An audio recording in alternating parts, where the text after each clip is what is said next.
Baseball coaches, our new export feature has been launched to the App Store. We're really excited about this. This is going to allow you to take all the report cards from your showcases or camps, clinics, lessons. If you're a coach of a team, you'll be able to export all of those report cards of your players directly to your players via link from the app. So they'll be able to click on the link and it'll take them to a web page where they can see all of their efficiency scores, their scores on their mechanical variables, and all the visualizations, see what the most important thing for them to work on is, etc. Really excited about it. It's in our new update. This is a premium feature, but we're going to test this out for free for a month. So anyone who has the app can use it for free for a month. Looking for some good feedback. Enjoy.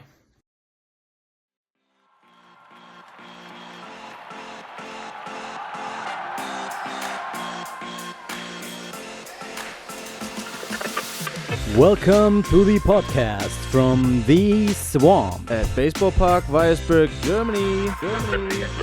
Brought to you by the Solingen Alligators Baseball Club, Smashing runs since 1991. Dive into Alligators Alley with your hosts Max Michalk and Bruno Römer as we bring you face to face with the legends of the game. Former MLB players, active coaches, and many more to come. It's all right here, folks. Let's play ball. So hello and welcome to another episode of The Swamp, live from the Baseball Park Weiersburg in Solingen. Today we got two legends of the game again. We got Paul Hartzell and Dan Briggs. Thank you guys for being here and helping us grow in the game in Europe. Thanks. Happy to be here. Great to see you. Yes. Great. So those two guys are pretty special for everybody who's listening, because then we come to the first question already. Those guys played together for the California Angels. They both broke into the majors in the 1970s and played together. So tell us a little bit about how it was being teammates on a major league roster and coming in at the same time. Was there did you see each other and were like, I like that guy somehow, or I don't like that guy? How was it? Because Paul was a pitcher, Dan was a hitter. So tell us a little bit about how your relationship started off. Go ahead. Why don't you go ahead, Paul? Yeah, well, for me it was a little different. I'd only been a professional player for about 9 months. I signed out of college.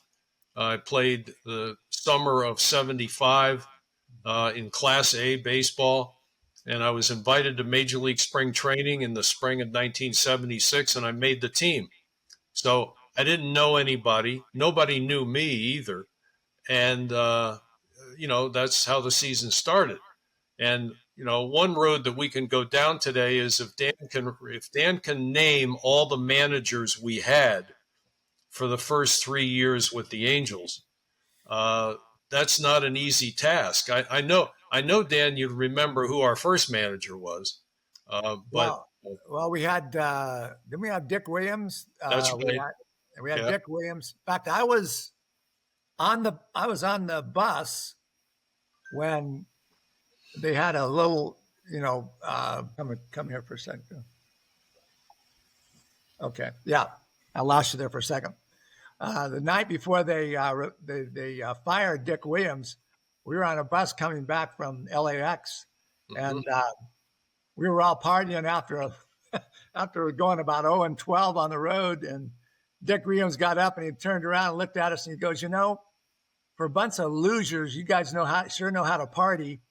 And right out of the back, some guy yells, the F-bomb to him, he goes, who said that? Comes back towards the bus. They're going to get in a little rumble, and it stops right in front of they can't. Can you hear me? We can hear you, but your video is like stuck. I'll pick up the story for Dan while he's getting technically unwound. So Dick comes back, and we're on a bus on a big freeway in California, and what they're saying is, pull the bus over, and we'll fight right here. and Dick Williams is one tough guy. The guy played like 13 or 14 years in the big leagues, and had managed and won back-to-back World Series for the Oakland A's before coming to the Angels. And this guy was tough. And, he didn't like what was going on the bus. But I have a lead up story to getting on that bus, and I think Dan might have been, part of this. But on the plane, we came back from Cleveland, and that's a long flight heading west from Cleveland to Los Angeles. And I wasn't, I was 22 years old, and I wasn't particularly well versed in drinking alcohol of any kind, but even less so anything that was, anything stronger than beer. So, but I had a couple of drinks on the flight, and to just say nicely, I was carried off the plane onto the bus, and I was wrapped in a airline blanket back in the days when you had pillows and blankets, and they put me on the bus. And everything that Dan said, this fight starts brewing on the bus, and I was sitting there. I was conscious, but not very active, and I'm wrapped up in an airline blanket, and I had lost my socks. They found my shoes, but I didn't have any socks, and so this whole thing happens, and the next day we had an off day. And so, we finally get to Anaheim Stadium. There's more words are said with Dick and some of the other players, including Nolan Ryan, who we can certainly talk about at great length here today. Just, great teammate and Hall of Famer, amazing man. But anyway, Nolan was involved a little bit. And we get off the bus, a couple of guys, and Danny might have helped put me into the van that they took me back to my apartment. And it was I've been married to a lovely woman for almost 49 years. And she was waiting for us to come home because that day was her birthday. Mm-hmm. So the birthday present was her husband wrapped in an airline blanket with no socks and still a little bit overserved, shall we say. So the next day is an off day, and the phone rings mid-morning, and it's my father calling from eastern United States, Pennsylvania, and my dad says, "Well, you have a new manager." And we didn't know anything about it. This is pre-internet, and we didn't even have a television set. Mm-hmm. And you have a new manager. And I said, "Who's that?" And he said, "Norm Sherry, your third base coach, has just been named new manager." So the next day is the opening of a series against the Texas Rangers. So now this is a Friday night, first game of the series, and Norm Sherry names me as the starting pitcher. Mm-hmm. And I pitch a 9-inning shutout against the Texas Rangers for Norm's first victory as a major league manager, my first complete game in shutout. And that just goes to show you, little alcohol doesn't hurt. But that's all right. Yeah. Anyway, that's how the whole thing got started. But then Norm kept me in the rotation the balance of the season. I think I won 6 or 7 games and finished 7th in the American League in earned run average. So I got off to a pretty good start. Norm was the manager. A guy named Billy Muffett was the pitching coach, who'd been a longtime coach with a number of teams, including Billy had been with the St. Louis Cardinals as their pitching coach and coached the man who actually technically is my sort of hero or my idol growing up. And that's another Hall of Famer, Bob Gibson, right-handed pitcher. Mm-hmm. Of the Cardinals, some of their World Series things. So it was really it was an interesting night. Again, I'm 22 years old. I don't know what's going to happen. And here are these guys getting ready to fight. And the traveling secretary, the bus driver, was pulling off to the side of the road. I mean, we're on an 8-lane highway in Los Angeles. And the bus driver starts to pull over like, okay, I'm going to let him get off and fight. And the traveling secretary is going, no, no, no, no, don't do that. Don't do that. Keep going, keep going. And, you know, it was just crazy. So anyway, that's the beginning of my career. Holy crap. All So right. Bruno, what do we learn from that story? We have a game on Saturday. Bruno and me are gonna go out and drink on Friday evening. Night. Yeah. And then we're both gonna pitch good games. Maybe we have to put our socks out to make it work out, but yeah, I'm never putting on socks again after hearing that story. I don't care about socks anymore. I think Danny's coming back. Yeah, there he is. Awesome. Another, you know, I'll say similar thing from that from the following season was again getting a little overserved in Boston, and there was a lovely restaurant that was near our hotel. The hotel was walking distance of Fenway Park. I love to walk in these big cities and run along the Charles River in Boston. And anyway, a friend of mine comes to the game, one of my college fraternity brothers, and he and I basically start at the south end of Boston, and we decided that we should only consume Heineken beer. And so we just keep going from place to place, having a bottle of Heineken. And we finally get to the hotel, and you know we're just ready to go to bed. But and I turn to him and I go, Lou, I'm pitching tomorrow. And so we go to bed. We wake up at about 11 o'clock, noon, and you know I'm not feeling too well. Let's put it that way.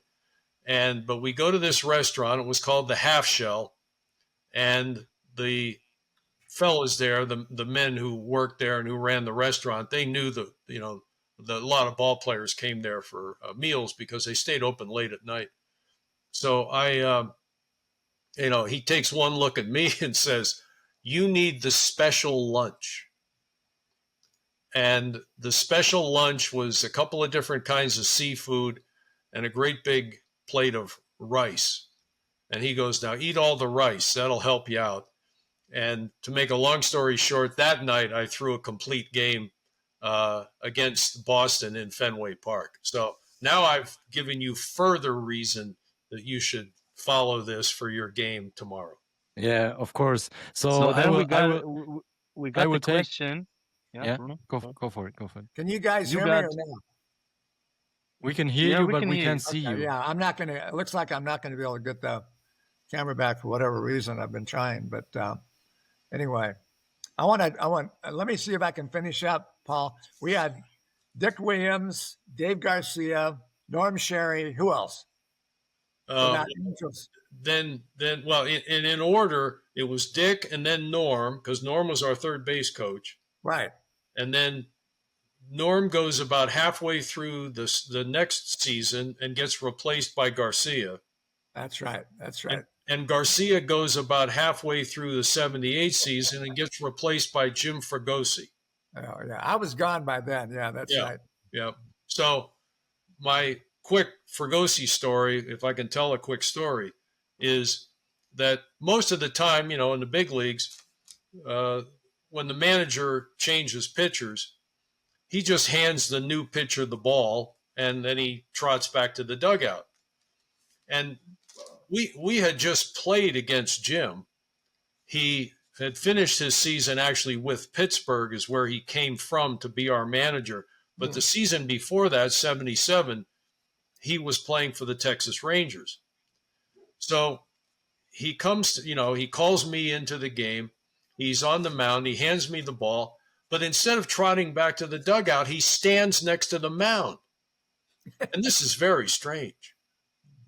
And he's standing there, and you get 7 warm-up pitches, and I go, first, second, and I'm warm. What you're doing when you come into a major league game is you're not getting warmed up.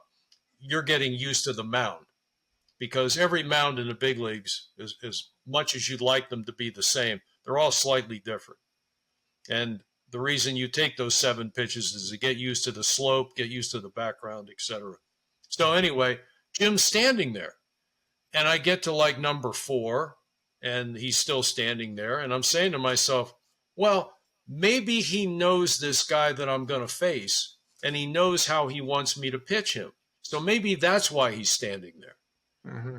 And so now it's, pitch number 6, pitch number 7. Okay, time to go.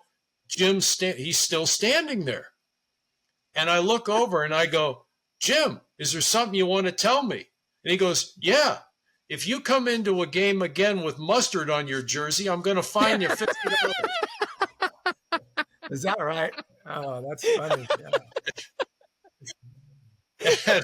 And here we'd been, and Briggsy will remember this, our bullpen was in left field, and you could basically barter a baseball with somebody in the stands, and then they would go get you hot dogs, whatever you wanted. And that's what we did during the game. So anyway, I had been eating a hot dog, maybe 2 hot dogs in the bullpen, and I had squirted a big bright yellow mustard all the way down the front of my jersey. So then he looks at me and says, so get this guy out and come in and put a clean shirt on. And I nodded to him, and that's how that ended. But that was my first interaction with Jim Fregosi as our new manager. When Dave Garcia took over, in the middle of the year, I had been loaned by that time, a player to be loan layer, not player to be traded. I was loaned out. So I was over there in Cincinnati with the Cincinnati Reds, AAA. So I'm in center field, and they go over the loudspeaker. They say, Dave Garcia has been, named the new manager of the California Angels right there in that AAA game. And I'm playing center field. And I turned to my left field and I said, I will be in the big leagues tomorrow night. He goes, what? He goes, yes. Mark my words. Sure enough, I got into the dugout. They said, Dan, get out of here. Dave Garcia wants you back in the big leagues. I knew Dave would take care of me. That's kind of the way he was. He always told me, he said, if I get there, I'm going to bring you back. And sure enough, he did the next day, which was kind of cool. Yeah, that is. Of course. He was a nice man. Nice man. He really was. Of course. So, Dan, you hadn't get the chance to get the stories from Paul, but we were talking about maybe, let's say it that way, what's the positive about drinking alcohol before a game day? And I would like to take that opportunity to thanks to Spaten. That's a Bavarian beer in Germany. That's pretty nice. Shout out to Spaten. Okay. Maybe you have some money left to sponsor the podcast. Let's go for it. Give us free beer. Clock back there, you know what I mean? Yeah. We gotta behave ourselves. Yeah. Guys, let's continue with the schedule a little bit. What do you guys do remember most about being teammates? Like, are there any other special stories about it, or? Well, we had some pretty special people on the team, Nolan Ryan being one of them. And so, Paul, when he talked about him joining the club, I remembered the fact that he had spent 0 time really in the minor leagues. And he had just, moved right into the big leagues really from college. And I was thinking at the time, that's not fair, because I took 5 years in the minor leagues, grubbing all over the United States. And, but, for the pitchers, even back then, Paul, you can probably, remark on this, that pitchers and catchers move through the organization pretty quickly. If you could throw and you had good stuff, you move through the organization. The rest of us, we had to do our time. We had to develop our hitting. We had to develop, the skills. But pitchers, if you have a strong arm, you got some movement, you can throw it over the plate, you can move quickly. And I think that's what happened to Paul, Yeah. Yeah. Well, one of the kind of like stories behind all that is that Dick Williams came, I did instructional league, which in those days you had about 20 of your top players in the minor league organization, younger players, would go to Arizona and they'd have about 7 or 8 coaches for 20 players. and then you'd play against, the other organizations that also had instructional league teams. And that was typically from like mid-October to the end of November. So maybe 6 or 7 weeks. And I didn't know he was there, but Dick Williams came, and the game that he saw was me pitching. And I had no particular fear of throwing a ball inside to a hitter. My rookie year, I think I finished third in the American League. I hit 10 guys. Mm-hmm. And, I mean, if you leaned over the plate, you had the opportunity to, see how good my control was. Yeah. And so we're playing this Giants team, and there's a man who was a very fine major league player named Hank Sauer. Big man, played mostly for the Giants in both New York and San Francisco. Hank Sauer's son was on this Giants team that we were playing that day, and Hank Sauer was there as a coach for their instructional league team. And young Sauer comes up to the plate, and I'm just going to say that 25% of his body was leaning over the plate. And I threw a ball that, for some unknown reason, his feet went out from under him, the helmet flew off his head, and he landed on the ground. And he was sort of flopping around because apparently the ball was stuck in his ribs. And so, well, that's how it goes. If you're going to take away 25% of the plate, I'm going to move you back. And anyway, so he's bouncing around like a fish that, just got hooked. And his dad, who's a big man, his dad starts to come towards the mound. His dad's going to come and get me. Well, our coach, our manager was Bobby Knopp. You remember him, Dan? Oh, yeah, right. So yeah. Bobby's the manager. Chuck Estrada, who was a very fine young pitcher for the Orioles and then hurt his arm, was our pitching coach. And how about Bob Clear? We should tell some Bob Clear stories. Oh, yeah. Bob Clear was he was my rookie league manager, Oh, really? Oh, God. Yes, he was. Oh, my God. We got to tell some Bob Clear Let stories. me tell you one story about Bob. I was in rookie league, first year with Bob, and then I got, the next year I went to A-ball. I think I struck out 50 out of 80, my first 80 times in A-ball. So they sent me back to rookie ball, And Daryl and I drive back to we go overland, in his van, VW van, all the way back. And we took a week to get back to rookie ball because we knew that they were practicing twice a day there. And Daryl knew a couple of guys on the AAA team in Denver. So we stopped in Denver, stayed there a couple of days, and we finally get into Ogden, Utah, where they're on the road, the first games. We walk into the, downstairs. Bob's having a little breakfast at the bar there. And he walks in, he goes, and he sees me, looks up at me, he goes, "Your freaking joyride is over right now. Go get," and then we had long hair by then. He goes, "Go get that moss cut right now." And I go, "Okay." And so that was his introduction to us when we got back. When you're up in rookie league, you start off with a lot of guys and you start releasing them as you go through the year. And one of the guys that got released while we were playing went in and stole Bob Clear's pants.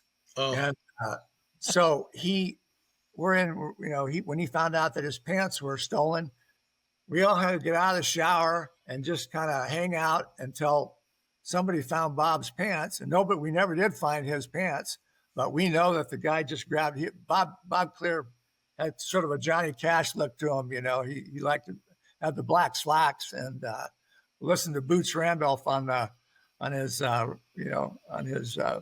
truck radio. But he was a piece of work, I got to tell you. I don't know, where did you run into him anyway, Paul?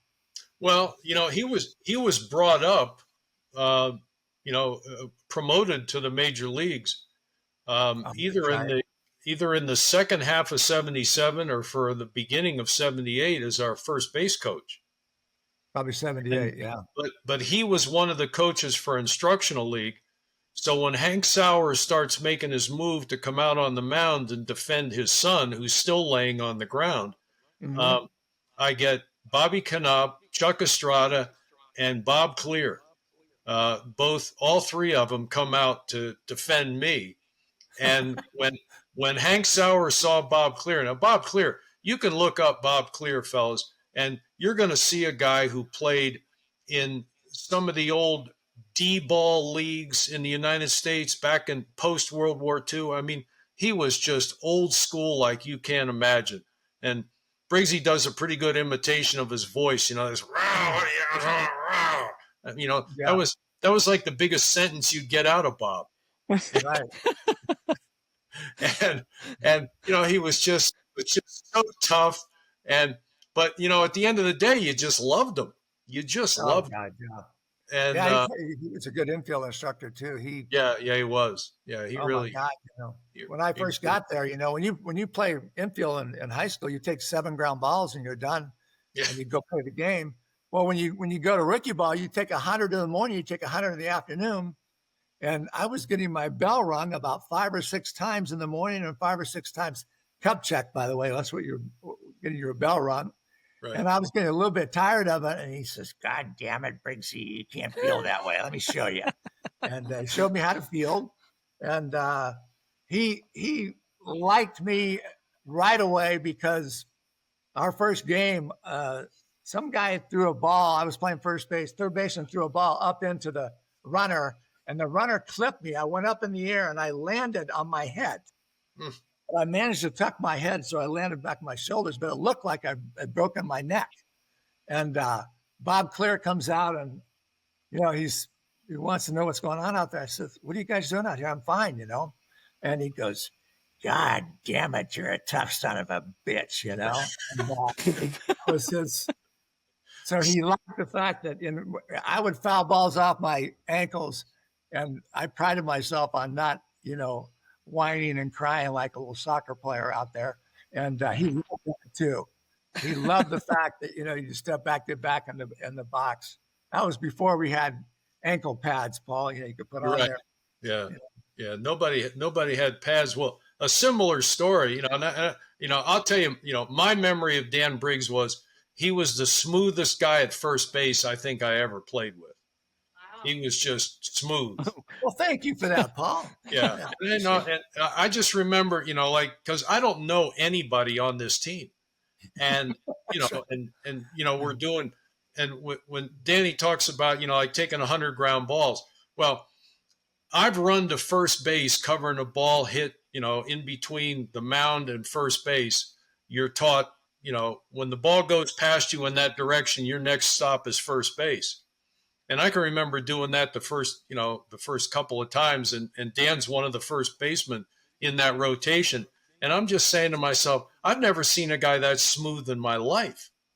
Wow, that's good memory. But here's the other part of the Bob Clear story is another fellow you can look up who was a wonderful player, had a great career, eventually moved on to the Oakland A's. Carney Lansford. Oh, yeah. Was signed as a catcher, and they're going to make him into a third baseman. Now, he winds up being an all-star third baseman, but he didn't start out like that. So it's the first day I'm reporting to that instructional league team in Arizona, and we get there really early because, you don't want to be late. If you're playing professional baseball, the last thing you want to do is be late. Mm-hmm. So we get there, like an hour before we're supposed to be there. And out on the field is Carney Lansford at third base. And this guy, Bob Clear, hitting him ground balls. And it's like 7:30 in the morning. And he's saying, this is his voice, "Christ, Carney, you're going to try to use the glove on that one." Because Carney was strong. Oh my God, he was strong. And the ball is hitting because he doesn't know he's a catcher. Yeah.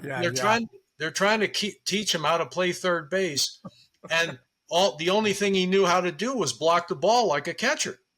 Yeah. So he's playing third base, and Bob Clear's just hitting one hop rockets at him. And they're hitting him in the chest. They drop to the ground, and then he throws it to first. And Bob just keeps going, that's pretty good, but you got to use the leather. and I turned to my roommate, who was a guy that went to Santa Clara University in California, and I go, geez, I hope that guy's not playing third when I'm pitching. And it turns out that the best thing that ever could have happened to you in your life was to have that guy playing third. But to finish up on what Danny said, I guarantee you that for 3 or 4 years, Carney Lansford took 200 to 400 ground balls a day. Mm-hmm. Because he made himself into an all-star third baseman. Oh, he was good. He was God, good. yes. Yeah. Very good. Yeah. So I mean, guys, I gotta tell you, in the end, it's today it's the same. I mean, effort beats talent. I mean, if you have good talent, that's fine. But if you put all the effort in it, then you will chase your dream probably. True. I gotta tell you guys 2 things. I gotta be honest. First of all, before I forget that, to Dan, Ryan McKinney says, "Hello, Brixie." So he wants to greet you, Ryan McKinney. Yeah. Okay. He's on our roster this year. Oh, that's right. He's in Germany, isn't he? Yeah, he is. Yes. He's a good little hitter too. You'll like him. I don't know how did he play this year for you? Yeah, he's already hitting like 350 and playing great defense. He's an awesome guy. Went fishing with him in the Netherlands already because he loves fishing. Played for Capel University last year. You know, the little university here in town that I helped out, and they apparently he went over and played in Germany with you guys. That's nice. Opportunities like that are really kind of cool for somebody like Ryan to play. Get to play for you guys over there. It really is cool. Yeah. And the other thing I gotta say is, you guys 100% have to do a podcast on your own. Yes. Because if you have so much stories and your storytelling is so awesome. If we just let you guys talk and don't even ask one question we got prepared, you guys would talk for like 6 hours and it would be awesome. It's I love it. Crazy. It's kind of crazy you say that because, I don't get a chance to, talk about these stories, really. And then Paul comes in and he kind of reminds me of something. I go, oh, wait a minute. Yeah, I remember that now. Whereas before I didn't. I don't know if you remember this, Paul, but Dick Williams submitted a lineup card one evening, and he had Ryan as the starting pitcher. And Ryan had been scratched, the day before because of an injury or something. But Dick Williams had submitted the lineup card at home plate, went back to the dugout. And of course, Ryan he's in the clubhouse. He's not even figured in the game. Mm-hmm. He had to come out, take some warm-up pitches and pitch the first pitch to Ralph Garr. And then they brought in the pitcher that was, supposed to be pitching that game. Mm-hmm. So Dick Williams, for all of his details and planning, misfired on that one big time. And then one more story that is right there, right before Dick Williams got fired, is we're on the road, and I think we're in, I don't know where it was. I mean, it was somebody where Larry Parrish was up to bat, and Williams had called for Ryan there was a base open, guy second, called for Ryan, to walk the batter. Mm-hmm. And so, Etchebarren went out to Ryan, he put up the 4 fingers, and Ryan shook his head. No, I'm not going to do that. So Etchebarren walked out and said, maybe you don't understand. The coach wants you to walk him. And Ryan says, no, get your ass back behind the plate. I'm not walking this guy. So that was the start of that rebellion that took place in those few days right there, where, the next few days later, Ryan got fired. Yeah. I mean, Dick Williams got fired. They had it, but. Yeah, I think that trip, Briggsy, was Milwaukee, Detroit, and Cleveland. Is that God? That's a good memory. Yeah. Because see, I think you and Bruce Bhakti, while you were out, I told the story about having to be wrapped in an airline blanket and carried off the airplane because I was overserved.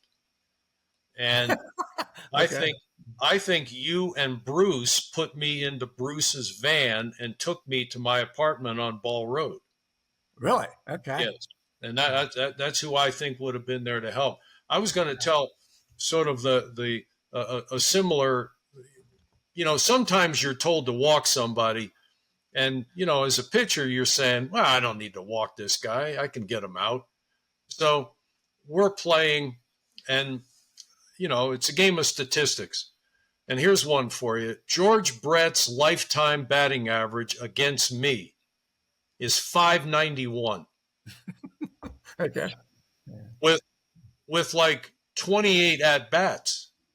So you're talking about a guy who got like 15 or 16 hits out of 28 at-bats. Yeah, okay. And so we're ahead maybe like 7-1, 7-2. I'm pitching in relief. And the guy named Terry Humphrey is our catcher. That's right. And Hump was, some guys are just naturally funny. They say funny stuff. Yeah. And Hump was one of those guys. And so, as Danny mentioned earlier, Ken Brett and I were great friends. And Hump was also down on our row in the locker room. And, a lot of funny stuff was said and done. But anyway, Hump's a catcher. I'm pitching. And there's like a runner on third and maybe 1 or 2 outs. And George comes to the plate. Well, to be honest, George is probably going to get a hit off me and he's probably going to drive in a run. So what they tell me to do is walk George, so then it'll be first and third, 2 out. You got the double play in, or you got the force out at second. Okay, that's fine. Sounds like good baseball, except for one thing. I want to pitch to George. So Hump comes out and says, they want you to walk him. And I said, no, I'm not going to walk him. I can get him out. And Hump looks at me and goes, just throw 4 balls in the dirt. You don't have a pitch in your body that can get this man out. Yeah. And then he just goes, so 4 in the dirt, he's going to first, then we'll pitch to the next guy. And he just turns around and runs back behind home plate and literally gives me a target by putting his glove on the ground. Yeah. No, Terry was a funny dude. I like that guy.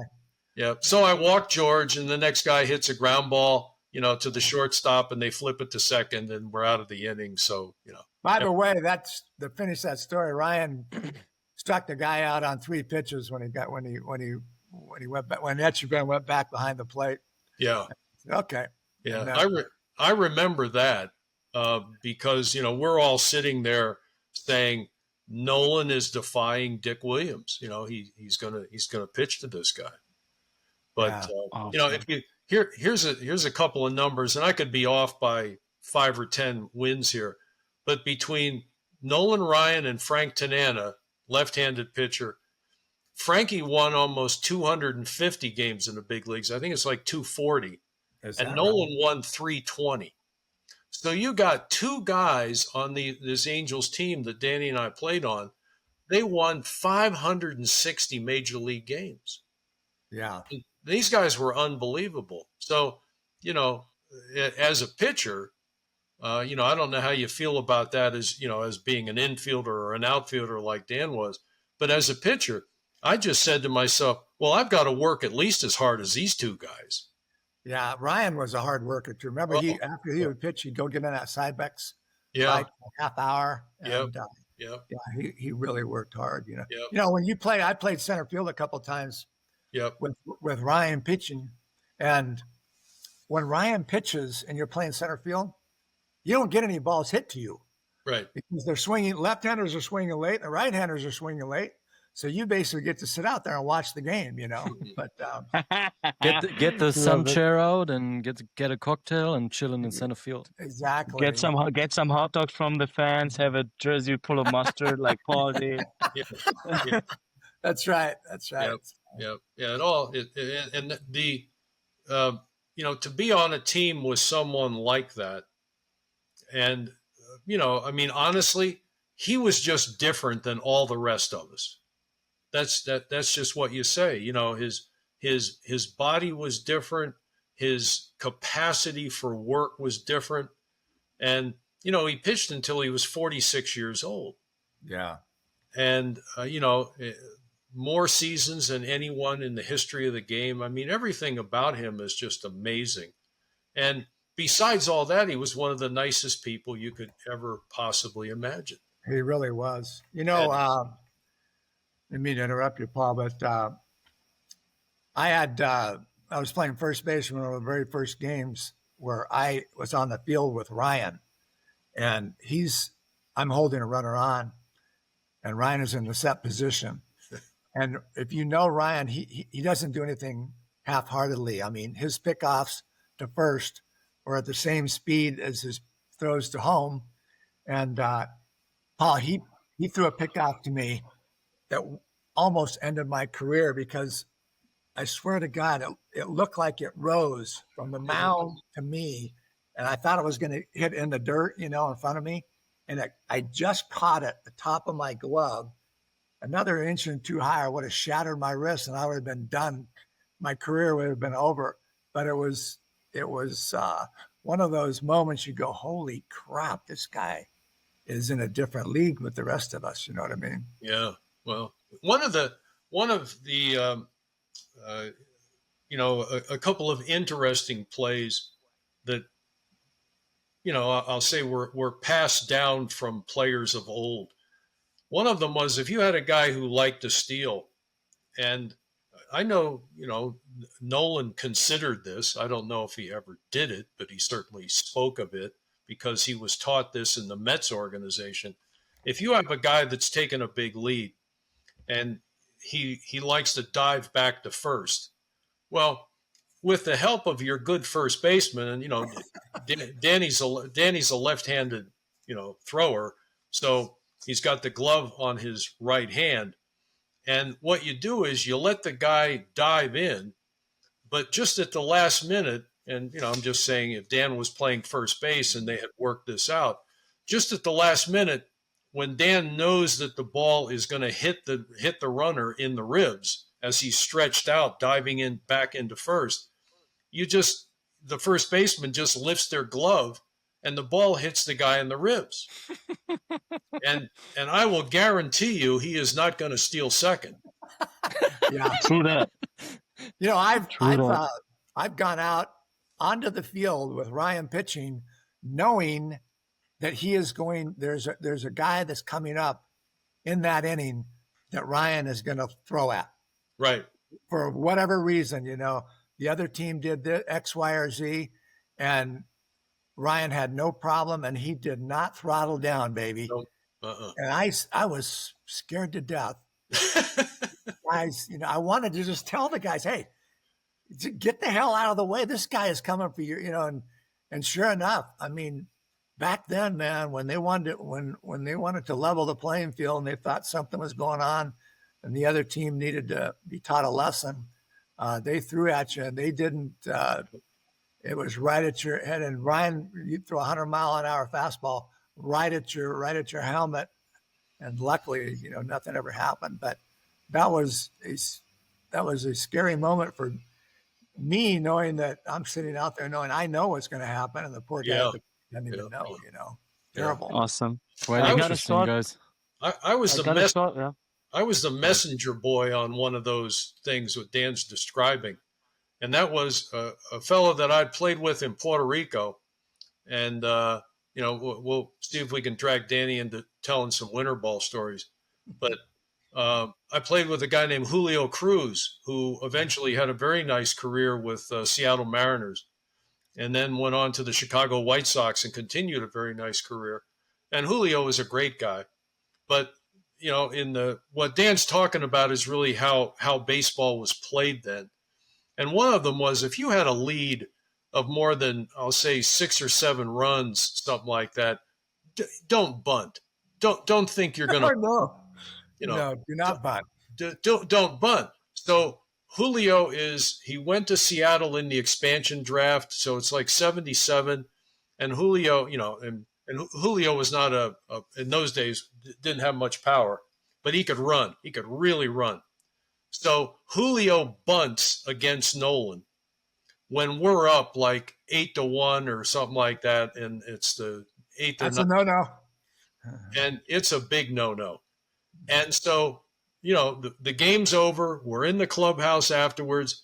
And Nolan just kind of says to the whole locker room, "Anybody know that Cruz guy?" And I said, "Well, yeah, Tex, I played with him in Puerto Rico." And he said, "Well, you tell him when they come down to Anaheim next week that he's going to have to pay for that bunt." And I went, "Oh, well, okay, I'll tell him." Yeah. And so, they come down to play us the following week, and, Julio's there. And I said, and his nickname was Lulu. And I said, "Lulu, I got a message. And Nolan says that when you come up the first time today, he has to hit you." And Julio just goes, "He's going to hit me?" Oh. So, he's a mess. And so sure enough, the first time up, but here's what Nolan would do. You guys got to remember, the fastball was 100, but I'm guessing, Briggsy, you agree with this, the curveball was damn near 90. His curveball was better than anybody else's curveball at that time. Unbelievable. So what he did a bunch of times, especially if he wanted to hit a left-hander, was he'd throw the curveball and the thing would break in, it would break right in on their hip or on their, on their rib cage. Yeah. So Julio's batting left-handed. He was a switch hitter. He's going to bat left-handed against Nolan. It took Nolan, because Julio actually jumped over one of the pitches that Nolan threw at him. Yeah. People don't realize he had the most intimidating fastball and curveball. Yeah. The only buddy that I think maybe Blyleven could match his curveball, but nobody had a better curve than he did either, which is just crazy to think about. Right. One time I said to Nolan, and this was in the old ballpark in Chicago, I said, "Nolan, would you show me how you throw your curveball?" And he goes, "Yeah, sure." And that's kind of how pitchers were. You kind of hung together about, how do you get better, and how do you throw this pitch and that kind of stuff. And so we're someplace out in center field in the old Comiskey Park, and Nolan says, "This is how I hold it," and he shows me how he holds it. And then we back up, and we're about 40 feet apart, and Nolan says, "And then all I do is snap it." And his arm comes up, and we're 40 feet apart. Nobody's really warmed up or anything. And this ball, you can hear it. It's spinning so much and so tightly. Yeah. And it's 40 feet away, and the ball just goes zzz, like that. And it's spinning, 12-6, just right around the axis. And I just say I say to myself first, well, so much for that lesson. I can't do that. Yeah. And then God, he was something. Muffet wasn't Muffet that he was a pitching coach at that time. That's right. Muffet came into the dugout after watching Ryan warm up on at least 2 of his no-hitters. Yeah. And made the statement that nobody's going to touch him today. Yep. And that's how impressive he could be. And sure enough, he throws 2 no-hitters, and Muffet called both of them. Yeah. Yeah. Awesome. Of course, I got a short question. Like, have you guys ever faced each other? And if so, or if not, is there like any Brixie, maybe you can give us a short scouting report on Paul, and Paul, you can give us on how you would face Dan and getting that guy out, because you were like a heavy ground ball pitcher. You gave up, like, in your major league career, you almost gave up no home runs. Mm-hmm. So was there a chance that Brixie hit one of you? Yeah, I remember Paul had really good stuff. had a good fastball. He had a lot of movement on your fastball.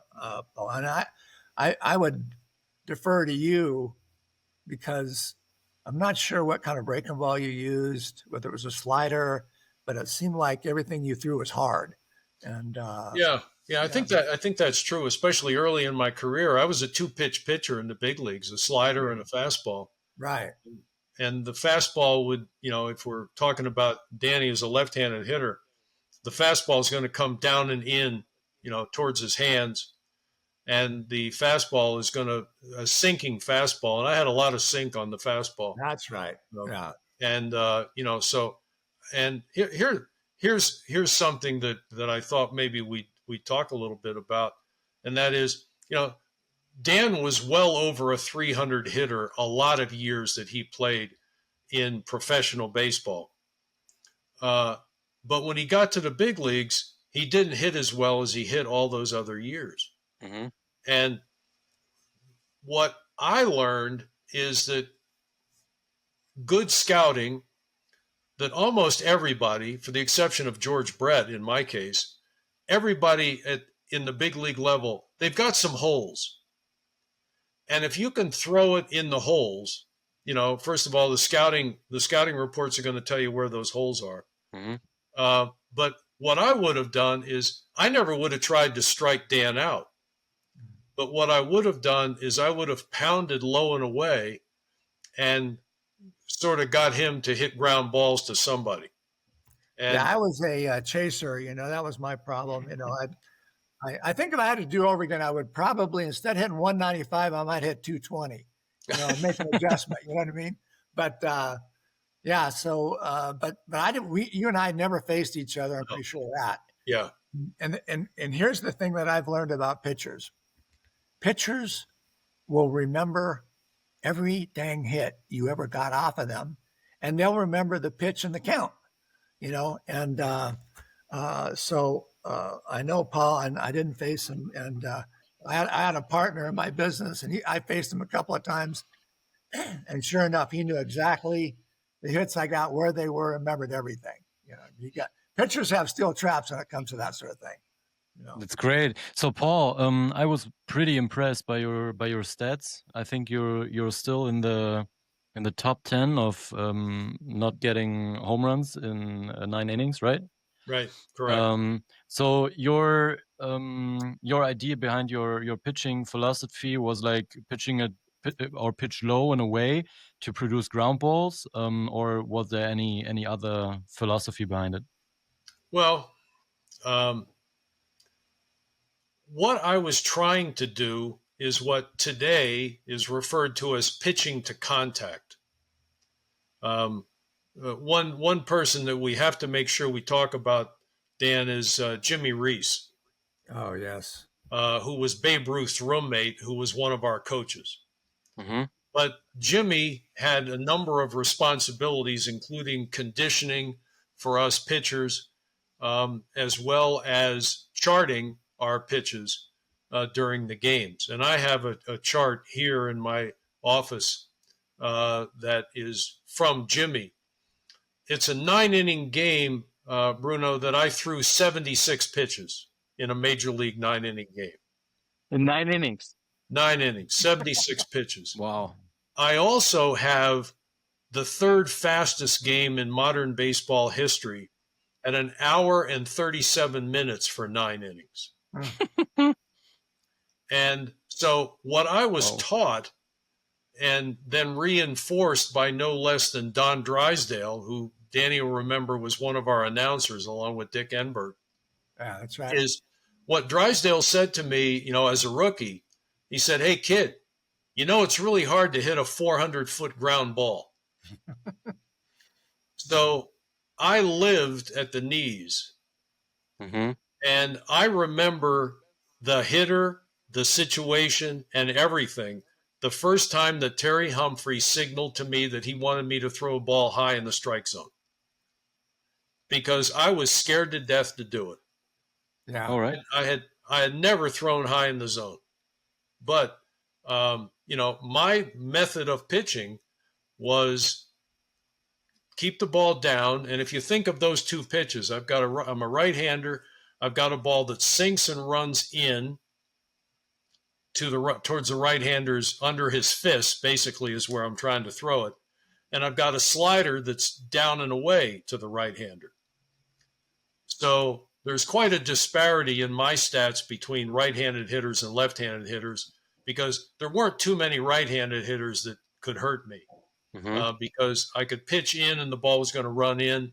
I could stay down and away, and the slider was going to get either a weak fly ball or a ground ball if they tried to pull it.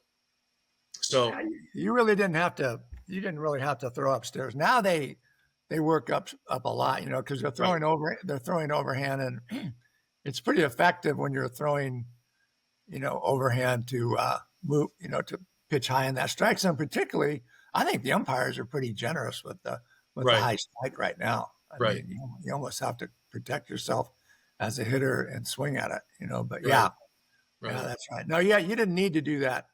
That would have been a whole different ballgame for you to work upstairs. Yeah, it was very unusual. I was going to tell an umpire story, which I've got a couple of them, but one of them again has to do with Terry Humphrey, because he's one of the funniest men I've ever known. And the umpire was a guy, and Briggsy, you might remember a guy named Art Franz. Yes. So Art Franz was one of the last guys, and this guy was a World War II veteran, tougher than nails. You had Art Franz, a guy named Nestor Shylock, another guy named Dave Garcia, not Dave Garcia, Richie Garcia. Oh yeah, these guys were good umpires. But it's Art Franz's last game behind the plate as a major league umpire. He's retiring at the end of that season. Yeah. And he's one of the last guys in the American League to wear the balloon chest protector. Oh, really? Yeah. So, I'm the starting pitcher. Art Franz is behind the plate and humps the catcher. And when I start to warm up, first inning, typically the umpire is going to come in and he's going to show the catcher where he's going to sit, where he's going to crouch behind the catcher. And if he's got the balloon, he's going to bump him a little bit and let him know this is where the protector is going to be. So, that's what it's like. Yeah. So anyway, Hump gets down. I start warming up. And Art is standing off to the side. And Hump says, Art, don't you want to get in and see a couple of the kids' pitches? And Art says, no, I don't care what he does. I'm calling everything a strike. and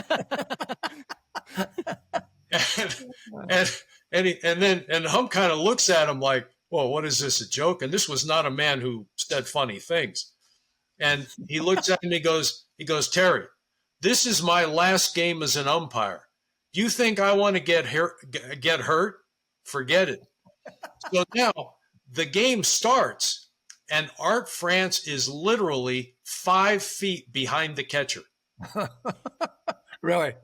And he's got the balloon out, and he's 5 feet behind Hump. And Hump keeps turning around and looking like, well, when are you going to get up here? Well, It's the first hitter.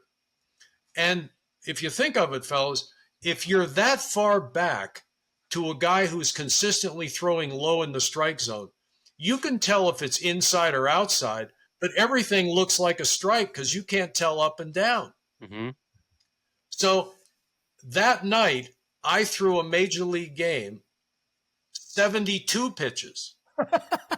Is that right? Yeah. And 56 of them were strikes. Oh my God. Yeah. 56 strikes, 16 balls, and Art's just back there, and it didn't matter as long as it was within, inside, outside. Art's just back there putting his right arm up. That's strike one. That's strike two. And then what happens is, again, at that level, the guys know that it's going to be a called strike, so they come up and they're swinging. And, they're going to swing at everything, and they're swinging at balls that are like, 8 inches off the ground. Yeah. And so it was a wonderful night for me, and I've always felt fondly about Art Franz. Do you remember Norm or remember McSherry? Of course. Okay. I'll tell you one umpire story, then you guys can ask some questions. But we're playing in Dodger Stadium, and this guy Anderson's on the mound. And I come up, it's about the middle of the game. And for some reason, Yeager and McSherry, I think, got into it, right? And McSherry was kind of peeved at him. Something happened. So I get up. I didn't know this. I get up. This Anderson kid throws a absolute friggin' P right on the inside corner. Perfect strike, right? McSherry goes, ball. And Yeager just goes, what? Next pitch. It's in the same spot on the inside corner. Perfect pitch. It wasn't going to hit it, I don't know why. Ball. Cause another ball. So it's 2-0. Now Yeager is just, flipping out. He's not looking at him, but he's yelling at him, And the next pitch, I take it yard. Throws it right down the middle. I hit a home run. So now I come up the next time up. So since I hit the home run, Yeager goes out to talk to the pitcher about how they're going to pitch to me, right? And McSherry turns to me and goes, hey, how'd you like how I took care of you that last time up? I said, Tom, thank you very much. I like that very much. You know what I mean? But that was a situation where the umpire just said no. Yeah. Give a crap, Yep. This guy, I don't like what they're doing to me. And he took care of me. And I always remember that. Well, one more umpire story, and then you guys got to ask some questions. So I like to work quick. To get an hour and 37 minute game, I'm not fooling around. So Richie Garcia is the home plate umpire. Always worked well with him. He was good on the low strike, and a guy fouls the ball off. I remember it was against the White Sox, and a guy fouls the ball off, just barely ticks it. It goes right over Hump's glove, and hits Richie Garcia right in the unprotected part of his left leg. And it just bam, it really hits him. And I'm in a hurry. And this is back in the days before they changed the baseball, every time somebody did something. And so Hump just picks the ball up off the ground and throws it back to me. Well, I get right back on the mound. I'm a rookie. I'm I don't know what to do, but I like to work fast. And I get right back on the mound. And Richie Garcia is literally limping around behind home plate. And he can barely stand up. And he looks out at me and he sees me on the mound. I'm all tense, ready to go. And he just kind of looks at me and he gets back and he doesn't even he can't squat because his leg hurts so much. But he basically stands behind home plate, gives me the sign, go ahead and throw. And, so the next pitch I throw, just like Briggsy said, perfect strike, in this case, outside corner. And Richie goes, that's ball one. And so now the count's 1 ball, 1 strike. I throw the next pitch right down the middle. I mean, right down the middle. And Richie says, and that's ball 2. And now he walks out from behind home plate. He takes his little brush, his little broom out of his pocket, turns so his posterior or his rear end is facing towards me on the mound, and bends over and literally spends a minute brushing the dirt off the plate. He just keeps brushing. And now I'm out there, I'm ready to go. And he turns to me and goes, okay, I'm ready now. And he walks back behind home plate. I mean, this is a major league game. There's 20,000 people watching this thing. He goes back, he squats down properly behind Hump. Hump gives me the sign, and I throw a pitch that is about 4 inches outside. And Richie Garcia goes, and that's strike 3. and the the player, Briggsy, was Ralph Garr. Okay, yeah. And he turns to Richie, Ralph Garr, good veteran player. And he turns to Richie and goes, Richie, what the hell's going on? The kid throws 2 balls that are perfect strikes and you call them balls, and you just rung me up on a pitch that's 4 inches outside. And Garcia looks at him and says, well, you should have swung at one of those other ones.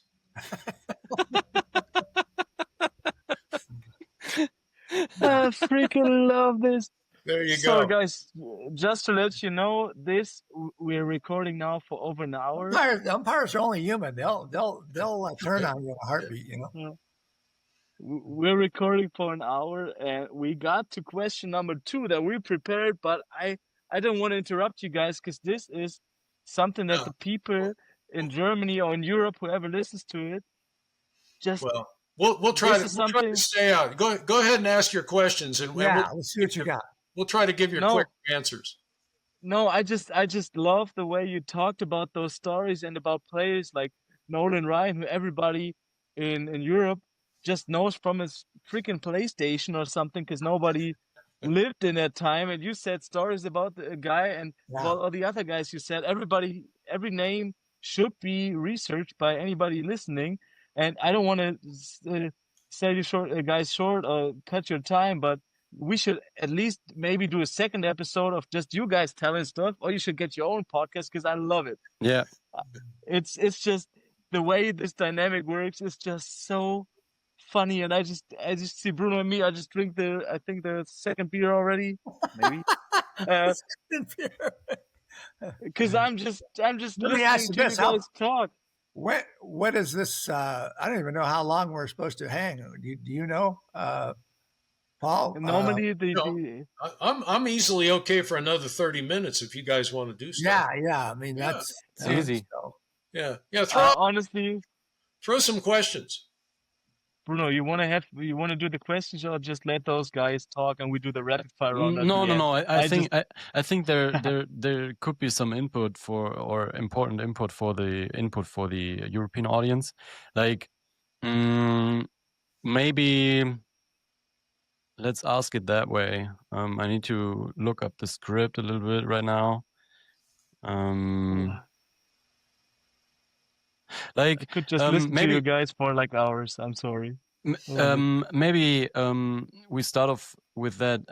You guys are still involved in baseball anymore? Like you doing stuff with baseball anymore?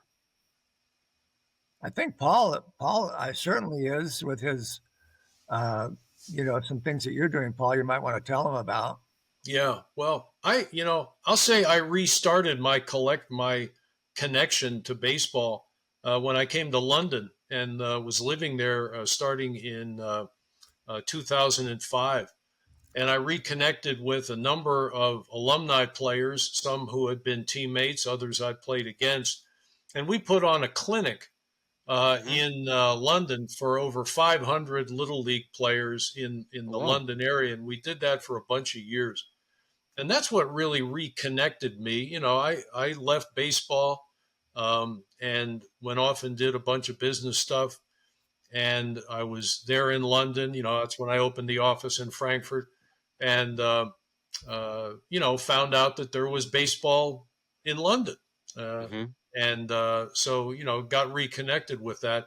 But what I've continued to do and what Dan's referring to is a software company that I was actually introduced to by Major League Baseball Players Association that's called Mustard.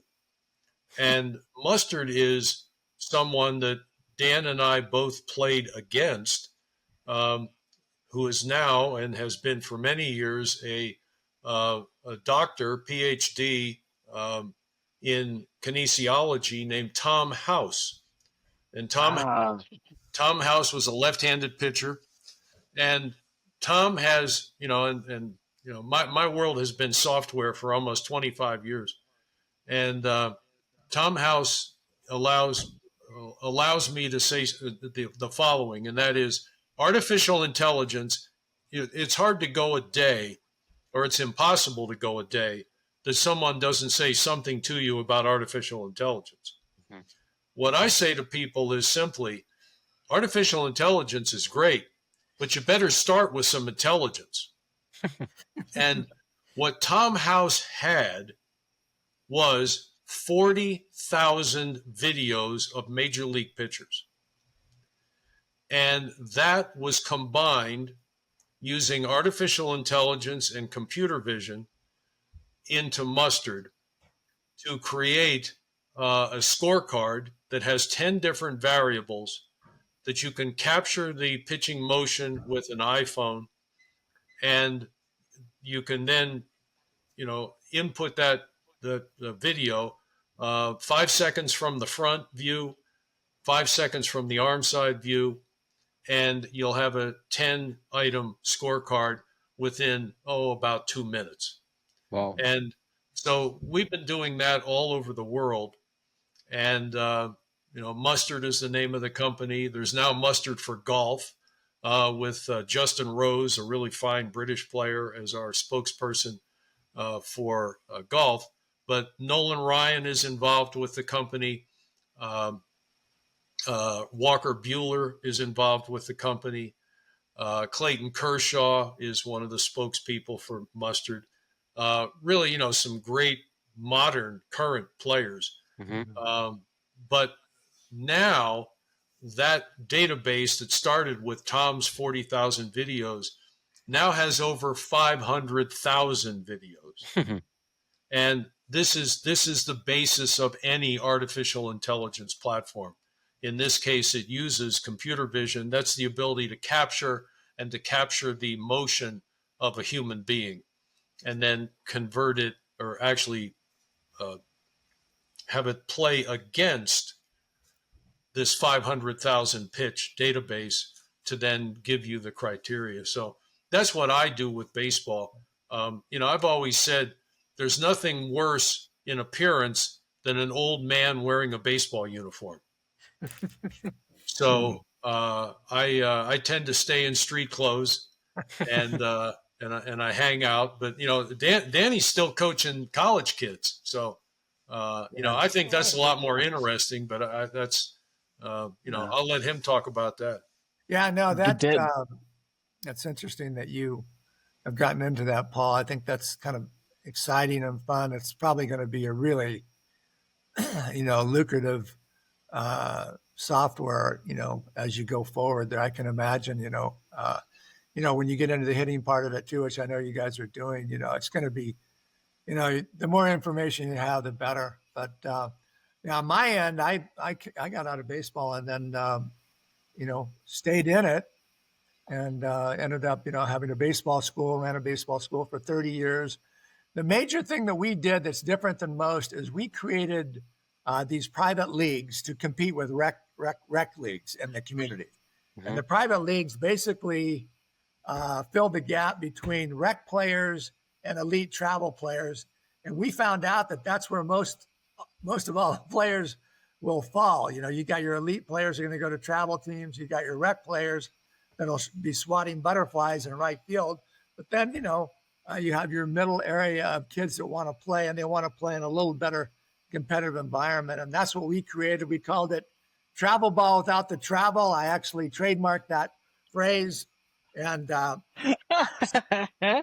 that seemed to resonate because we played at one spot, but we called it travel ball. Now, travel ball, Paul, was a little stretch of the, what you might call real travel ball. But parents were, they loved it because they could, tell everybody, hey, my kid's playing travel ball. But really, they were playing in our league, and mm-hmm. we had 150, 170 teams every year that we, formed leagues for, and it made the business, somewhere where you could make a living at it. You can't make a living giving lessons or doing that sort of thing, but running these leagues and having 20, 25 games go off at once, and just sitting there monitoring. That's what we did, and it worked out. We're still doing it. I'm kind of downsized a little bit, but we still run a fall league. We have a fall league. I have 24 teams, high school teams in our fall league, and we have 40 teams in our youth league. We have 92 high schools, Paul, in this 92 high schools in this Columbus area, if you can believe that, So there's a critical mass of people and players. And really, we found that, baseball is still pretty vibrant, and the travel programs and the travel teams are just, huge back here. And so it's still fun to do. I still like it. I've, obviously when I don't know what you are, but I'm 72 now. So I definitely have, tried to dial back, the hard labor part of it. But that's been what we call a big league baseball school. And we ran it for that long. I had a partner, he left, went to Florida, but it's something that we've been doing all these years. Yeah. Sounds good. Sounds good. So on our latest podcast episode, we got like Andy Berglund and Eric Sogard on it. If that's names for you. And we were talking about the development of baseball in Germany and Europe especially. And we come to the conclusion that it's maybe a solution to get baseball into the school systems, because in the US you have like baseball in high school and in college. And here in Germany, we are not even having a university team or something. They are in the university, of course. They doing some kind of studying, but they are playing on the Bundesliga, in the first Bundesliga, in the first division in Germany, and going on that team or something. But the interesting part about it, then, how did you get the financial side of that thing? Did you put in a lot of money at the beginning to get it created, or how does it run for you? Like, get you sponsors or something? Are you talking about me? Yeah. Yeah. No, in the beginning, when I finished with the Clippers, with the Yankees in AAA, there was one baseball kind of school in town. Now there's 100, believe it or not. Believe it. I mean, it's just crazy what's been going on. But back then, we just, got a little space, hung some nets and put a shingle out. And I mean, it was crazy how, because there's nobody that was actually teaching a professional sort of grade skill set in our community at the time. Paul, when you're out in LA or in San Diego or places like that, that was all these guys would retire and go right into some kind of training. We didn't have it here. That's why one of the reasons I stayed here, there was a critical mass of players that, wanted help and needed help. And we just went from there. And basically it was, we just signed a lease, hung a couple of nets and started to go. And then we added, as we started to make a little money, we added, equipment and that sort of thing. But, all right. But the point I wanted to get to is like, how did you earn money? Like, did you get like a fee for participating or? Oh yeah. You mean, yeah, we had, you would charge a fee for example, for giving lessons. Okay. And now if you're a team coming in, what we did, one of the genius things I think we did with our leagues is we didn't charge a team fee. We charged an individual fee. So the coach had nothing to do with the registration. We handle all the registration. So, we had team fees of $6,000, but when you're paying $500 a piece, it doesn't seem like that much. You know what I mean? And we broke it down to the lowest common denominator. And when you play a game and you have $600 or $700, that you can play with that game, and you're making $200 or $300 or $400 per game, adds up pretty quick. And that's what we did. And that was the critical mass that made the business really something special, and, but to give lessons, that's a limited sort of proposition. You only have so many hours in the day and you have all these expenses. So once we started developing the leagues, that's when things started to work for us financially, All right. Awesome. So I got two things I gotta get up to. First of all, Paul, the guys you just said, like Tom Howes, Clayton Kershaw, Walker Buehler. Like, if there's any way we can get this app you got, or this resource to Germany somehow, with maybe it's something you can buy, right? There's software and stuff. Well, first of all, I'm glad you said that, Max, because it's already in Germany. It is. Nice. I love it. We have relationships now with the European Baseball Coaches Association, EBCA. We have a relationship with a longtime coaching organization throughout Europe called ISG, International Sports Group. We will be at the EBCA annual get-together in Antwerp with live demonstrations and all sorts of stuff like that. But yeah, it's readily available. You have to have an iPhone at the moment. It is not Android compatible yet, but and it's really a wonderful thing. And our aimed audience, and I guarantee you, this is the same audience that Dan services, is most kids that don't continue on with baseball seem to drop out when they're about 13 or 14 years old. And what we have found, and I think this dovetails nicely into Bruno's question about, how to Dan, how'd they start this? The whole European organization, and we've contacted now about 16 or 18 country federations, is you have the federation level, then you have the club level underneath it, and then you have the teams underneath the club level. And, and there's no mention during that explanation of a high school, a university, or anything like that. And, so it's all done outside of the educational platform, which, of course, is an excellent platform throughout many countries in Europe. They have wonderful schools, but they don't do sports the way we do them here in the U.S. And the model that baseball has throughout Europe is the same model. I mean, they copied the European football model. Once again, with the federations, the clubs, and then the teams. And so our point of entry with some very, very attractive pricing, and people say, oh, that's, that software stuff, that sounds very expensive. It's $10 a month for a player. Oh. So 11 euro, and you're going. And, that's nothing. And you're getting the world's best instruction. One of our co-founder, one of his favorite phrases is the democratization of coaching.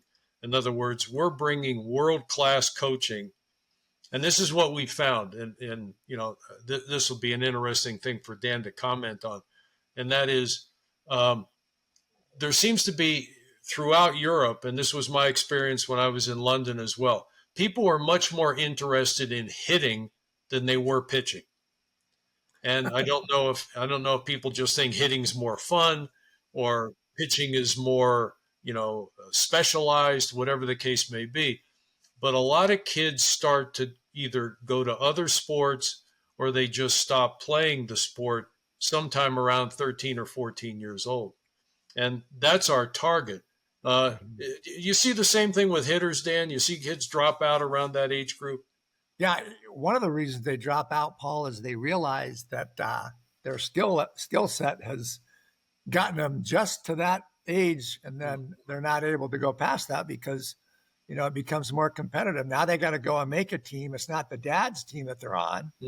They got to go and they got to compete at the high school level, and the coach gets to select the team. And a lot of kids at that point realize, hey, okay, my gig is over, and I got to go do something else. That's one reason, But and I think it's probably the biggest reason. The one thing that I noticed when I was traveling to Europe back in the day was the problem with not having enough fields, baseball fields, and to play ball. You fly over any town in America, you'll see baseball fields all over the place. At all the schools, every school has all the fields. And, we played on soccer fields over there, where left field was like, 600 feet. And then right field was, of course, the width of the soccer field, and, but yeah, that was, a lot of the baseball diamonds were on bases, American bases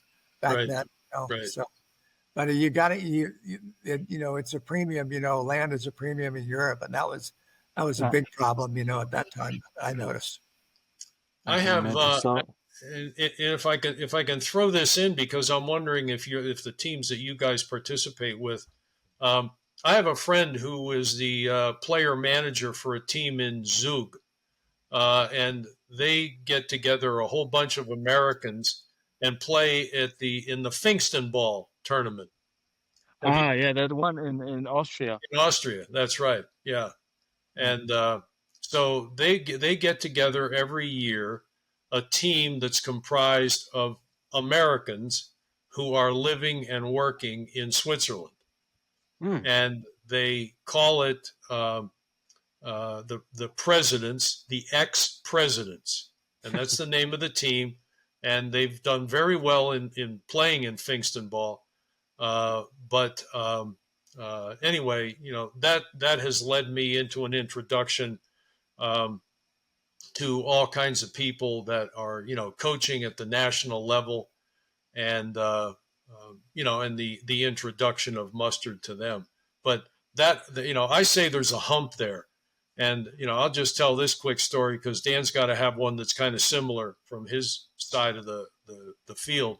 But when I went from a little league distance, so 60 feet first base, 46 feet pitching mound, when I went from that size field to a full size field at the age of 13, I was literally the worst player in my town. There was no place you could hide me. They tried me at third base. I was terrible. They tried me in the outfield. I was worse. Pitching, it looked to me like 60 feet 6 inches looked like 160 feet to me, and I was terrible. 1 year later, at the age of 14, I started to play in a men's league, and I played against men for the next 17 years. Yeah. And 10 of those years as a professional player, and most of that time as a major league player. So, everybody has that hump in their learning curve and in their physical development curve. Did you have something like that too, Dan? Yeah, I think what you're talking about there, Paul, I think it happens to a lot of kids. Fortunately, the jump from, a little league distances to major league distance of 60, 90 happens about the same time that your growth spurt happens. I mean, I grew when I was all the girls in 7th grade were bigger than me, 7th and 8th. When I went to my freshman year, I grew, 5-6 inches over the period of a year and a half. And then, so you grow into those distances, but yeah, it's a struggle if you don't, depending on your, maturity rate. But fortunately, all that happened right around my freshman year, and it came together for me. Probably the same. It sounds like the same thing happened to you, Paul. Mm-hmm. Yeah. But yeah. So I just want to, like Paul said about the app Mustard. I love it. I love the idea. Maybe we can put a link in the show notes, and maybe do a little bit of I don't know if it's possible to do, but maybe we can get like a €1 or $1 discount for the code The Swamp one or something like that. Sure. So you guys can see whoever. Hey, I'm trying something here for Germany. Yeah. Absolutely. Maybe we can do that. And to let Dan know, I just looked at my phone, I gotta be honest, and I got a short question from a viewer and a good old friend of ours, Duke Dickerson, just asked me. I gotta say that. Don't forget to ask Dan about the Dodger Stadium Meatloaf story. Oh God. He asked me to do it. If I don't do it, he's gonna be angry at me, and I don't want that. I think he thinks that's the only story that I have, related to baseball. And we found out now that not even close. When is this getting over? Are we almost over? Yeah, we're almost over. After the Meatloaf story, I hope, if it's PG, we're gonna go to the rapid fire. Let me see if I can shorten it.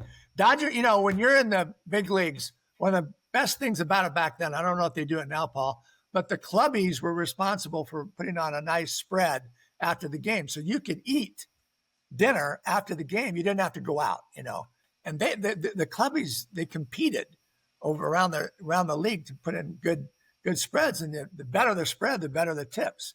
Well, in Dodger Stadium, the guy that we were on the road, so it was a road clubhouse. They had meatloaf, Paul. This meatloaf was to die for. I loved it, and everybody on the team did, of course. Well, if you were there, if you got there late, like maybe 2 minutes late, meatloaf is gone, coming up into the clubhouse after the game. So we're there, we're behind 2-1, everybody's inching towards the hallway to run up and get their meatloaf, that was right sitting on the bench. And wouldn't you know it, somebody on our team hits a home run, ties it up 2-2. So now we all had to relax for a second. And now little personnel things going on. All of a sudden, hey, Danny, you're going to left field next inning. So it's the bottom of the ninth. I go to left field. I'm sitting out there. Yeager's up. I remember this, biggest day. And, he hits a ball that, the game was over the minute he hit it. I knew it was gone. Bottom of the ninth. But the thing that, and this is the honest to God truth, that I was thinking as the ball was going over my head, as the minute that ball finished going over my head, I said, you know what? All that meatloaf is gone already. And that's the Meatloaf Story. And I'm sticking to it, But, I understand why Duke was asking that question. So this is actually the first time we got a live question in this podcast. Yeah. So I just gotta say, again, it's Duke. That's the short version of it. So good. Well, if we got a minute, I'm going to bring back another one that Dan will remember. You remember when Tommy Davis joined us? Yes, of course. I love Tommy Davis. I really. So Tommy Davis, you can look up. I think Tommy Davis still holds the National League record, 156 RBIs in one season. Really? Yeah, he was good. Yeah. Tommy Davis, he was an outstanding player for the Dodgers. And in those days, Tommy was playing in the 50s and 60s. If they operated on your knees, they were basically using a fork and a butter knife. Yeah. And Tommy had knee issues, and had some bad knee surgeries, but he could hit. And the Angels signed him for the latter part of the 76 season. And he was, I'm 22 years old. Tommy's like 36 years old. And we just got along from day one. Just loved being with each other. Had a lot of fun. So we go to Boston.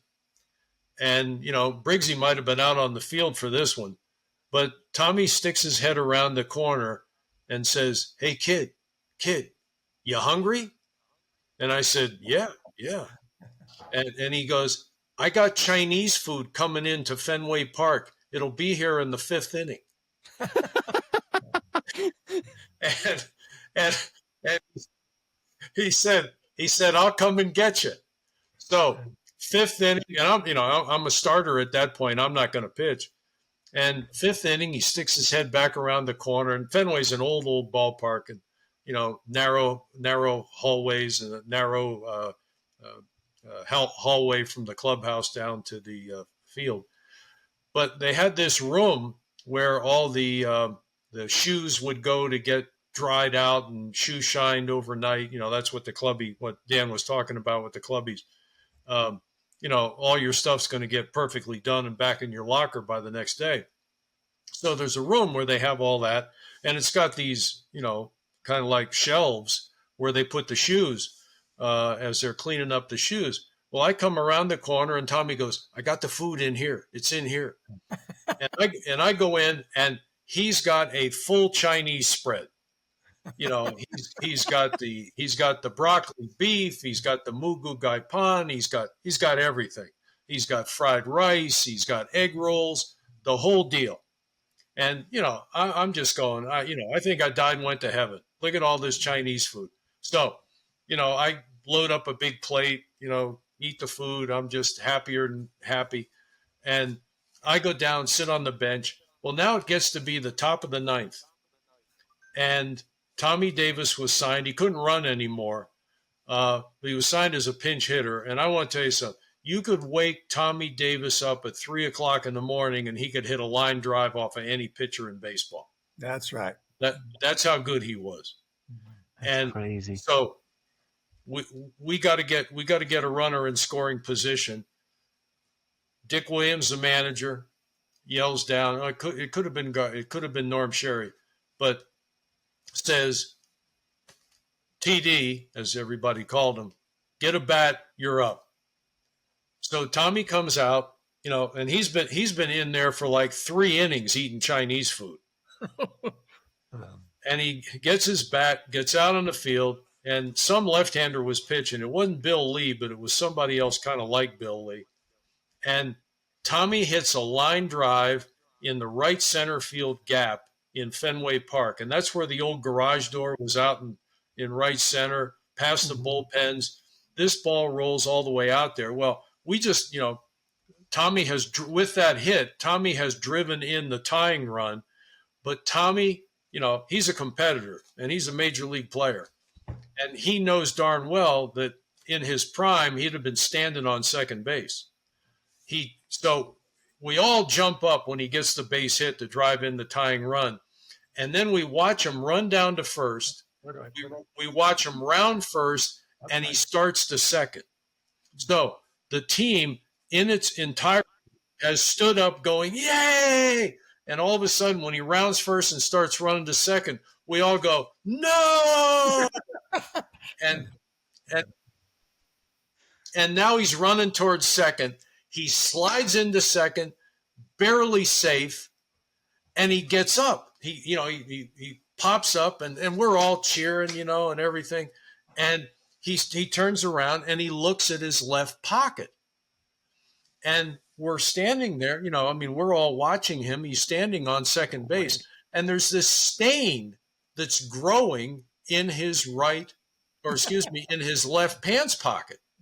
What? And he, and it just, it's growing as we're watching, and everybody's wondering, what the heck is that? What's going on? So they send out a pinch runner, and I'm thinking Dan Briggs might have been the pinch runner.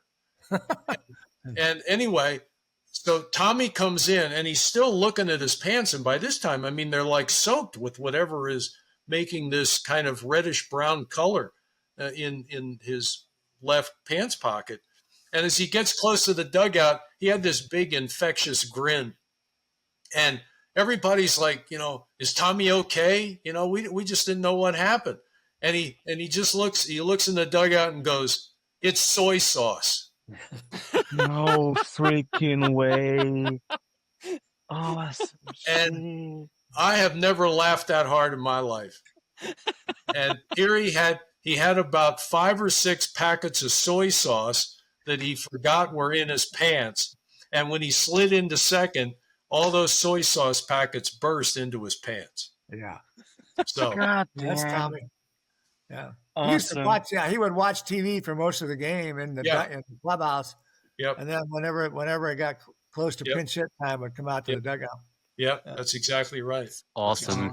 Nice. Hey, so you guys, we need to wrap this up because I got to go take a pee-pee. Okay. I was about to say, let's wrap it up with a short rapid fire round. Yeah. If anybody of those listeners wants a second episode with those guys, because I think with you guys, we got like 10 hours of material to get your stories out. And after 10 hours, we may not be even out of your rookie year. So Can I say something? Thank you for having technical difficulties so I didn't have to look at my face for an hour and a half. It's all good. Yeah. So we got this rapid fire round. We now need short answers. And we're going to get these 6 questions out pretty fast. You guys ready for that? All right. Okay. So I'm going to start off with the first question. Toughest pitcher you ever faced, Dan, and toughest hitter you ever faced, Paul? Oh, J.R. Richards, probably the toughest pitcher I ever faced. That guy his arms almost reached into home plate. That's how big this guy was. And he threw hard, So, and what was the other one? The other one was for Paul. Yeah. So toughest hitter, I gave you George Brett, lifetime 591 average against me. Another guy who gave me a lot of problems was Freddie Lynn, center fielder in my day, center fielder for Boston. But Freddie was a tough left-handed hitter. You'll notice that both of those guys are left-handers. Yeah. So coming back to the next question is for both of you guys. Like, what's the favorite baseball park you played in? Favorite park? Yeah. See, my park is not in the big leagues. It's the old Portland State Stadium in Portland, Oregon. And it had a lot of Fenway parts to it. It actually had a big wall, and it had actually stands above the wall. And in right field, there was Multnomah Athletic Club, and about the fourth floor on the Multnomah Athletic Club, they had stands that came right out street level up there. Mm-hmm. And you could come out of and if you were a member, you could watch the games from about 4 floors up. And it was a beautiful hitting park. It had old AstroTurf that was hard as a rock, Paul.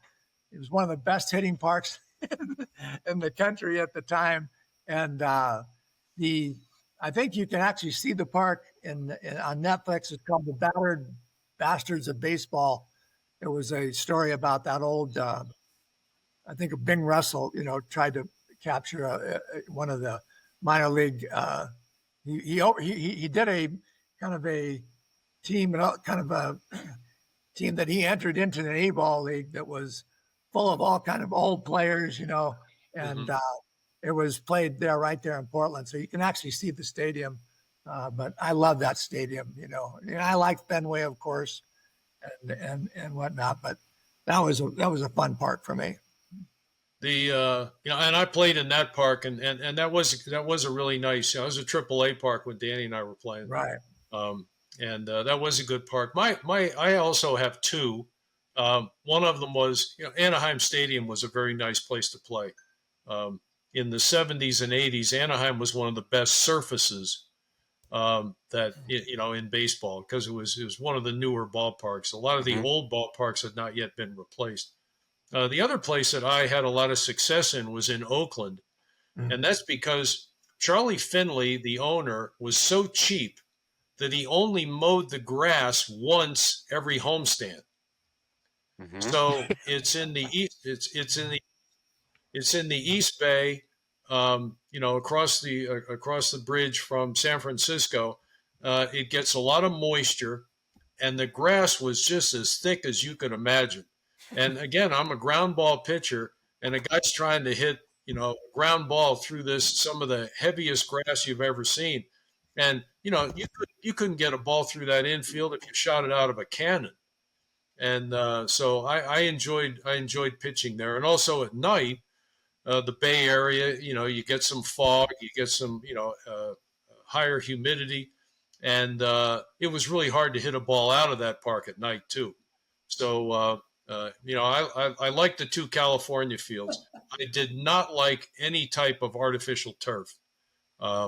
Didn't care for it at all. Okay. Yeah, I'm wondering because a lot of artificial turf back then, I'm wondering because most of the pitchers like the field of the Colorado Rockies. Don't like the field of Colorado Rockies like that. Right. Yeah. So the altitude was flying. Yeah. So third question is gonna be, in a short answer, please, because we talked about it a lot already.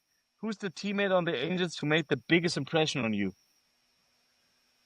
Oh, I know it's a tough question, but I know. You mean in terms of a coach or a player? Whatever you like. Yeah. Who was the biggest influence in your playing career then?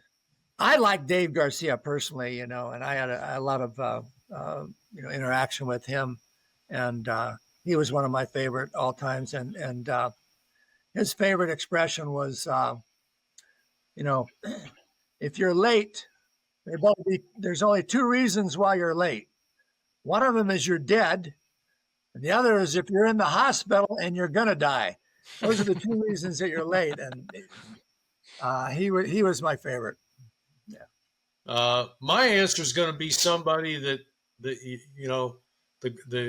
all the listeners are going to have to look up, I think, and that's a man named Jimmy Reese. And Jimmy Reese was a friend to everyone, but Jimmy Reese was Babe Ruth's roommate in 1930 and 1931. Now, if someone asked Jimmy about rooming with Babe Ruth, Jimmy always had the same answer. And that was, well, I didn't really room with the Babe. I just roomed with his suitcase. But he was one of the great gentlemen of baseball, and he was on the field until he was 90 years old. Yeah. And Nolan Ryan named one of his sons after. Right, that's right. Nolan Reese named his middle son named Reese after Jimmy. Awesome. So Bruno's gonna ask the last question. I think we should be done after that. Yeah. Just one word to describe the 1970s style of baseball. The 19 what? The 1970s when you started. Yeah. In the bigs. One word? I don't know. Just, I don't know. Crazy. I'm going to say crazy awesome. 2 words. Yeah. That's all right. And the minute you said that, this is what popped into my mind, and the answer is quicker. That's awesome. Yes. If you go back and look at, and I love retrosheet.org. I sent you guys something from Retrosheet, I think on my page on Retrosheet. You look at all the games, whether, whoever was playing. We played a lot of games that barely went over 2 hours. And, 2 hours and 10 minutes, there wasn't a lot of messing around, and you went out and you played hard. Mm-hmm. And I think the fans really enjoyed that. So my one word is quicker. All right. Awesome. Great. So then, guys, thank you very, very much for this insight to your careers and all the stories you got to tell. I got to say again, maybe you guys should think about making an own podcast, or we do a second episode or something, because you got so much awesome stuff to tell and so much stories that I would just say are maybe important for other people to hear, because then they see how fascinating the game was even back then, when we didn't even touch the topic of all the technology that's in the game. We should maybe do that another time. Mm-hmm. But first of all, thank you very, very much for helping us grow the game of baseball in Europe and in Germany, especially here in Solingen. Well, thank you for your time. Thanks. Yeah. It's been great. Really enjoyed your questions, and great to interface with Dan after a 47-year vacation. Yeah, no, That's crazy. This has really been a lot of fun for me, and I gotta give Duke credit, for arranging and setting this up. We got to give him a little cred too. So yeah. But anyway, course. Paul, it was fun, and I'm connected back with Paul. I have a feeling we'll probably keep communicating along the way. I love going down to Santa Fe, and that's where Paul is right now. So okay, sure that would be great. And guys, if you like hitting up each other and get a chat together, maybe you have some ideas in mind, and we will give you a platform for another podcast episode. That's for real. Okay. Just hit us up, and absolutely no problem. Yeah, we will do it, guys. I just want to take the opportunity to get to know one thing. The new episode, the new Inside Pitch magazine is out for the month July and August. Mm-hmm. And on page 14, if you guys are interested, there is a big story about our club, the Solingen Alligators, and the history about it. So feel free to give it a look. And thanks again. Thank you. Congratulations. Okay, guys, take care. All right. Bye-bye. Thanks.